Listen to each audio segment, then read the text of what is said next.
He's got his something up there, but hopefully he's there. There he is. Okay. He's going to be talking about his TED Talk that he's going to be putting on next month. Right, Terry? Go ahead and unmute. It's a real thing, Mike Brennan. That's what's coming up next. Stick around, people. Let's start off with talk a little bit about where your TED Talk. It's live, of course. You're gonna rather than virtual, right? So where are we gonna do this, and what's it all about? And pretend that nobody knows anything about it. We'll bring them up to speed. All right. Well, let's start with the important details. October 26th. So exactly 1 month from today, TEDxDetroit returns live and in person. We've done it live and in person 13 of the past 14 years. We missed 2020 for obvious reasons, but we pulled the one off live again last year. We came back maybe a little too soon, but it was worth doing. There's something about the energy in the room, and you can't feel it if you're just sitting here looking through Zoom. So we're excited to be back. This one, we're going to another gem in the city of Detroit. We're going to be at the Music Hall, Center for Performing Arts. And, you know, we've had some great venues in the past, similar to Music Hall. We've been at the Fox Theater a couple of times, Masonic Hall a couple of times. And then where else have we been? We've been at the Opera House. We've been at the Gem Theater. We've been at the Max Fisher Auditorium. We've been at Cobo Hall back, right? The first year it was totally redone back when we used to call it Cobo Hall still. And, you know, a couple other various spots. We still call it Cobo Hall, even though the Huntington Bank has bought the naming rights, but go ahead. So I appreciate that, man. I called it Pine Knob right up until the time it became Pine Knob again. So who knows what can happen next. Yeah. You know, we did the first one. Matt would love this if he was here. We did the very first one back in 2009 at a little organization called Lawrence Tech University. So nice little tie-in there. I think that was before Matt's time. I think he was still at WWJ at that point. Oh, he was a glitter for sure, doing the IT report, right? Back when I first met both of you, 2001, 2002 time frame. Been a long time, yes. It's been a minute, fellas and Matt Free fella.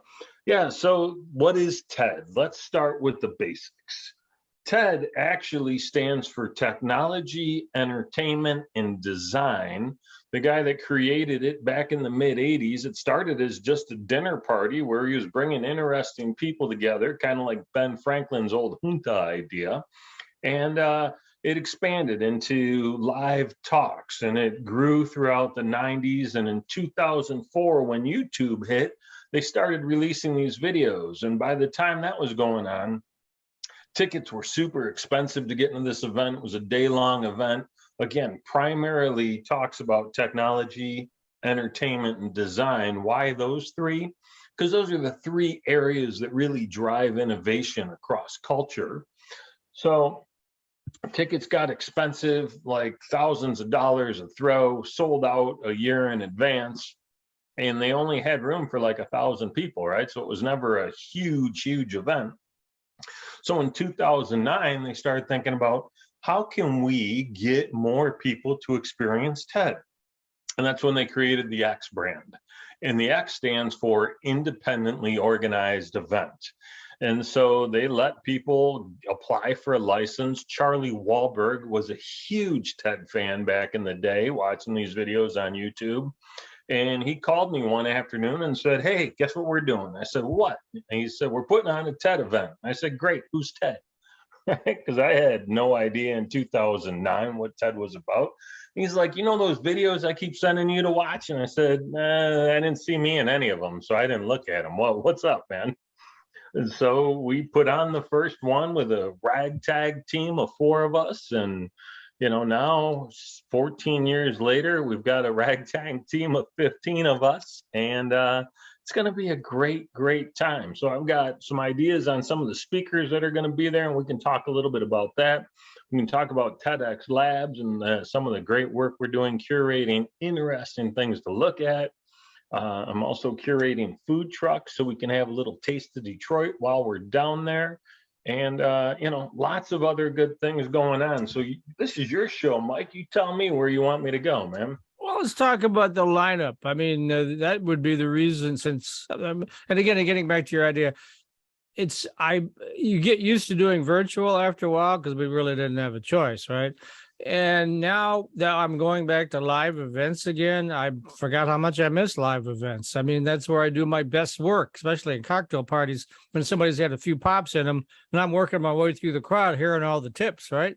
So, yeah, but I mean, I agree. I mean, I love live events. That's one of the reasons I went into journalism, because I've been to so many live events over the years, and like, I love the energy level, and that's what you get. I attended your event at I think it was the Fox Theater. I can't tell you what year it was, but I did pop in for a while, watch what was going on, shoot some video, that sort of thing. But let's talk about the why should someone come, and we could even talk about ticket prices if you want. But I mean, what's the lineup? What are they going to get out of it, kind of thing? Yeah, so from my perspective, I think the things that people get out of it that are most important is, one, just see all the amazing things and what people are doing here in and around Detroit. It's a day filled with inspiration, to be sure. You know, as I think back over the hundreds of talks I've watched, I've watched people bent over, belly laughing. I've watched people grab for tissue because they're crying so hard. I've watched people move to actually take action. I've seen people get connected to new ideas, new opportunities, and new people that they needed to meet just by mingling in the audience. The nice thing about TED is the type of folks that it attracts are people you want to associate with. I always refer to them as the dreamers and the doers and the big idea havers, right? And they go out and just every day make a difference in their small part of the world. So if you're looking for some inspiration, if you're looking for a little fire in the belly, a little extra pep in your step, this is the place for that. This is a great day geared around that. But you're also going to see a ton of innovation. So, give you a couple of examples here. One of the things that I'm most interested in is a gentleman named Mujib Ijaz, who's the CEO and founder of Our Next Energy, and this is taking place right here in the Detroit area. They're working on a battery that's going to electric vehicle battery that's going to have 1,000 miles to travel in between charges. Wow. So that's a game changer, right? I mean, absolutely. you look at most of them are 400, so 2.5 times the distance. 400 is actually pushing it. It's more like about 250 or 300, but yeah, so that's happening. And these guys are out here in Novi, so that's going to be really, really cool. We're going to have a young lady. Hold on a second. I want to make sure I say her name. Oh, yeah. Some properly. of these names are a little tongue twisters, aren't they? So, well, that first one was. This one's actually pretty easy, but I wanted to make sure I was associating the name with the person with the story. But Sydney Davis of Nix Code is going to come in, and they're doing a lot of artificial intelligence work and assisting no code application development software. So that's going to be an exciting talk to see what she's bringing to us. Local legend, kind of, Swami Kodagiri from Magna is going to be speaking this year. So I'm not sure what kind of brilliance he's going to be bringing, but he's actually been on our stage before and shared some amazing stuff. A couple friends of mine actually made the stage this year, but Princess Castleberry, over the past few months, Mike, I've been putting on an event series called Life Better. And the whole idea was how to be, do, and live life better. And it was kind of this idea of how do we partner under the TED brand and get more people available to be on stage to kind of showcase who they are and what they do. So Princess Castleberry came and presented at our July event, and she blew the entire roof off the place. So as a result, she got to be on stage at TEDxDetroit. And she's got a great talk called Breaking Bad Agreements. And it's based on the book of The Four Agreements by Don Miguel Ruiz, which is an amazing book. And she's talking about the agreements that we have in place with ourselves and how do we how do we change those? So I'm excited about that. We've got a magician, we've got a comedian, we've got Steve Lois from Qualigence International. They do a lot of staffing work and train recruiters and do a lot of the predictive index assessment so you can understand who your people are, what they're about, and how to make sure they're in the right place. So I'm excited to see Steve on stage. Andy Didorosi is going to be back, and he's been on the stage a couple of times in the past. He just started an electrical vehicle startup called Mutiny. Andy's famous for Detroit bus, so we're excited to see that. Kwaku Osei is going to talk about some very cool new ideas and food and how we can get better at taking care of that. Moody Matten, probably been on your show in the past. He's a big player in the meta space, a lot of VR and AR development. And last year, if you came through, you would have seen some of the augmented reality stuff that he did throughout the place, and that was really fun. Benji Rosenzweig is an amazing dude. He's in the real estate business here in town, but his daughter has a very rare disease where the corpus callosum in her brain isn't connected. So those are the corpus callosum is basically the bridge between our right and left hemisphere, and she doesn't have one.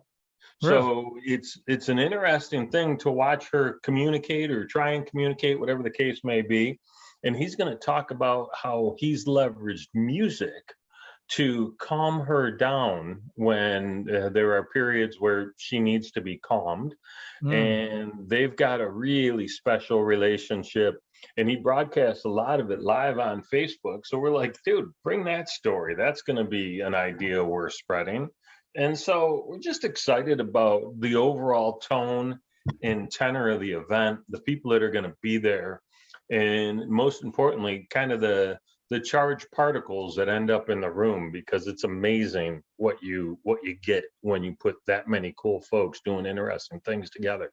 And if I remember your format, it's about 20 minutes or so per speaker, is it not? Or is that changed? It's actually shorter than that now. 20 minutes was before everybody got hooked on YouTube. Now we have the attention span less than a goldfish, right? So, a long talk will be 12 minutes. The majority of them will be 8 minutes, and some will be 4 minutes. Wow. So I look at it this way. Then they get the hook, right? You're like the Gong Show. You got the hook there, right? So that's exactly it. If you don't like what's on stage, wait a few minutes. It's going to be gone anyway. It's no big deal, man. Now, is this a day-long event, morning event, afternoon event? It's a day long. Doors open at 8 a.m. and we encourage people to get there early for the arrival experience, where we'll have music and coffee and networking and connecting. The first speaker takes the stage at, I believe, 9:30. They'll talk for, not they, but that first session's about an hour and a half. We'll break for lunch and then to go check out TEDx Labs, and we'll talk about labs in a moment. We'll come back. There'll be another hour and a half session. There'll be another little break, and then we'll close out with a third session, and we'll be kicking everybody out of that room by about 6 p.m. And the wild cocktail party afterwards, right? No? Yes? That's that's the secret sauce that we don't normally like to get into too early. Wow. But yeah, there'll definitely be a gathering. In fact, I'm contemplating where that's going to be as we speak. So, I've got my punch list, and finding a place to gather after that's cool is going to be on that list. And it'd have to be walking distance because everyone's going to park real nearby, right? So that's it. The drill, right? The good news is we don't have any threat of the Tigers being in the World Series, so we'll have plenty of parking at Comerica Park. That's for sure. That won't be an issue in the end of unless October. There's a loser's bracket, right? So yeah, I don't think we have one of those in baseball yet, so that'll be okay. Yeah, okay. So let's talk about that lab thingy. So Labs is a great place where, and we've combined a little bit of a marketplace with a little bit of shopping going on inside of Labs. But Labs is where cool technology companies come and display their goods, right? So it's this idea of, we kind of wanted to have it almost be like a hands-on creative walkthrough, where you can see, where you can learn, where you can touch, where you can play with cool stuff. So if any of your listeners or viewers in the audience right now have some cool tech that they want to showcase, I'd be open to hearing about that. We've got a couple of slots left, and you can message me at Bean, B-E-A-N, at trybean.com, TRYBEAN.com. So anybody that's interested in that sort of thing. But it's kind of a cool, it's almost like the trade show portion of the day. And so we'll send people out to go experience it and take a look at the cool tech. And, you know, I know U of M will be there with a solar power car. I know some other cool tech companies are going to be bringing some goods out as well. So it's usually a really neat feature inside of the program for the day. Huh. And what day of the week is that? I didn't look at my calendar. It's a Wednesday, and we typically do them on Wednesdays because it makes for a real nice break for the week, right? And when I was in high school, as soon as I turned 18, you could call yourself in sick, right? And so I would do that every other Wednesday. I'd show up around 4th hour just in time for gym or lunch or both, right? Because that was important stuff in my senior You were year. a miscreant in high school, weren't you? So I only spent 1 hour in detention the entire time, Mike. wow, you really skated there, that's for sure. That's exactly right. I was a smooth talker early on, buddy. Oh, okay. That was it. So there's still opportunities here to exhibit, I imagine, to sponsor, certainly to buy tickets. Let's talk about all that again. Yeah, for sure. So there are opportunities to exhibit. There are opportunities to sponsor. There are opportunities to buy tickets. Now, there was a big debate as to whether or not ticket prices were going to raise last week. And I have not looked, and I can look. But tickets and speaker information and sponsor information, all of that is available at TEDxDetroit.com. Right? So you can go see all the good things that are coming down the pike right there on the site. Tickets were $75. They might be up to $100 by now. I don't know if we ended the early bird special pricing or not. So, you know, we can talk about that a little bit more. Or you can go look for yourself and find out. That would be easy too. Yeah, I might be just run it till the end of the month, which happens to be Friday, and then on October 1st, bang, another $25, right? Yeah, and so that might be the way to go, is just to keep them static for another few days.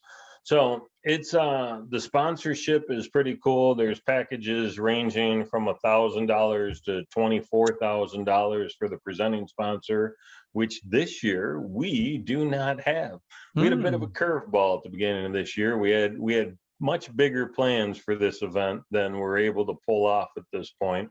So it was. Events are tough. I've done a gonna, couple of events, as you know, and they are tough. So they are tough, right? And people want to get back out. People want to go connect. People want to go spend time in the proximity of other people.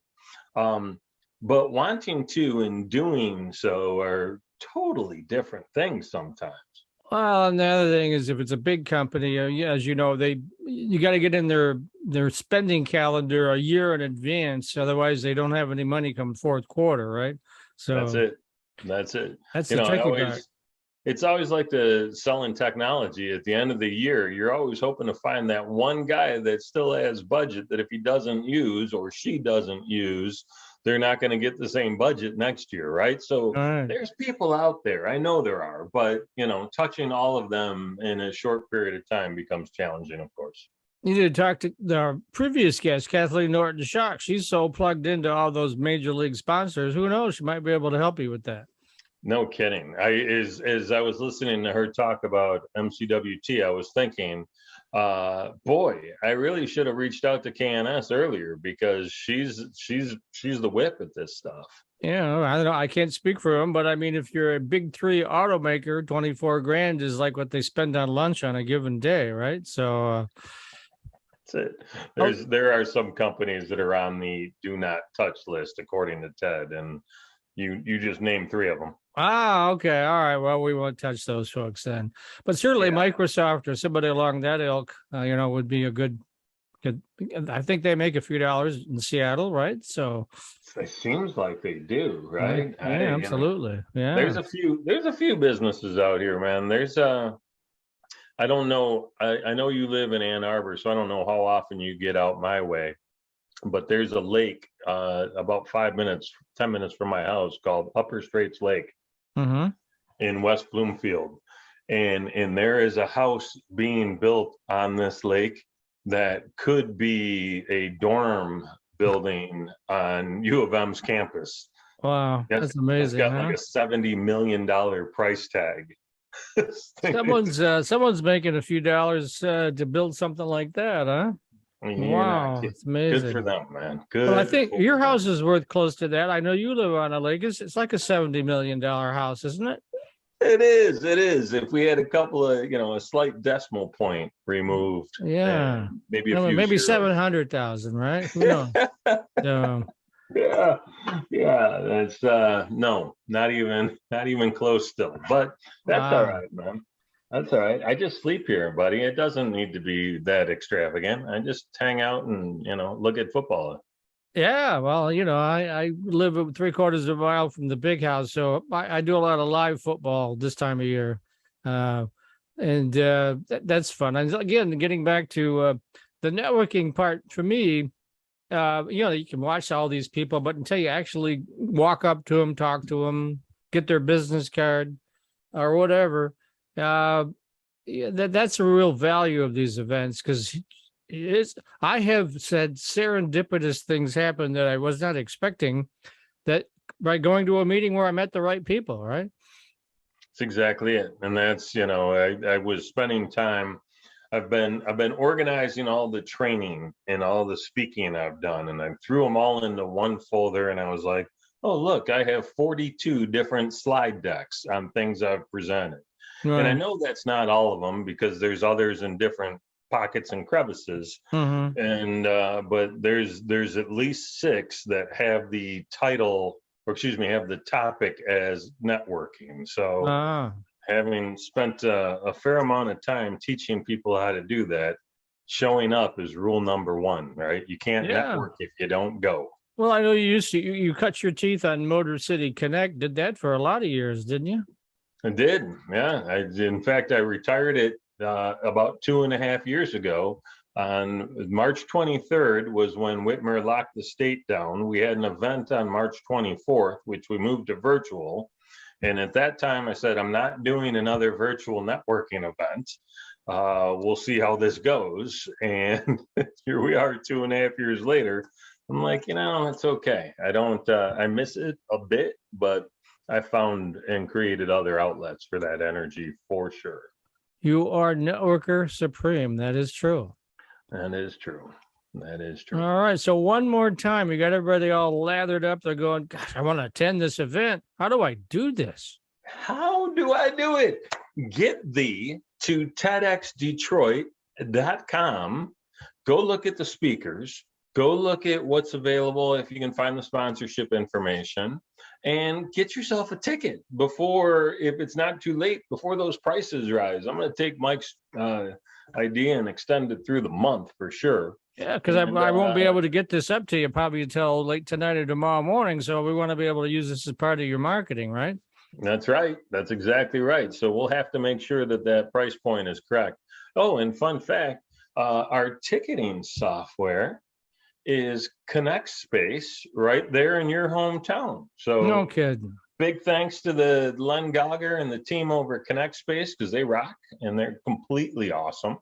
So you'll use that software when you buy your ticket. Got it. And one more time, when someone wants to connect with the Networker Supreme, how do they personally reach you? The best places to reach me are either landing in my inbox, which is bean@trybean.com, or find me on LinkedIn. I'm the Terry Bean in Detroit with all the connections.